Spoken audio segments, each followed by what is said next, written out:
Masih ingat dengan Alda Risma? Wanita yang berprofesi sebagai penyanyi yang populer pada tahun 90-an ini diduga tewas dibunuh oleh kekasihnya sendiri. Salah satu lagunya yang populer adalah Aku Tak Biasa.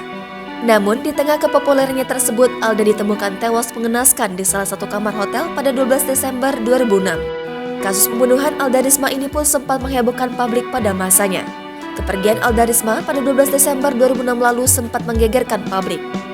Sang penyanyi kini sudah hampir 16 tahun pergi meninggalkan dunia hiburan tanah air.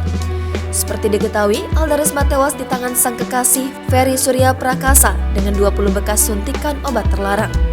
Namun, Ferry Surya Prakasa mengelak menghilangkan nyawa Alda Risma. Dikutip dari Tribun Medan, Alda Risma menghembuskan nafas terakhir di kamar 432 Hotel Grand Menteng, Jakarta Timur. Awalnya, Alda dikira meninggal karena overdosis memakai obat-obatan terlarang.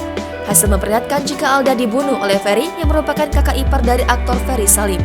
Setelah kematiannya, rumah Alda Risma di tanah kelahirannya Bogor kosong dan terbengkalai. Meski begitu, masih jelas terlihat jejak-jejak kemewahannya. Dilansir dari YouTube Hardy Adventure, berikut ini foto-foto rumah Alda Risma di Bogor yang terbengkalai dikutip dari tribunnews.com.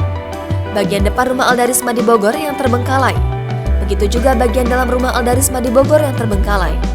Sebagai informasi, Alda Risma ternyata sempat terjun ke dunia sinetron dan membintangi beberapa judul seperti Kau Masih Milikku dan 7 Tanda Cinta.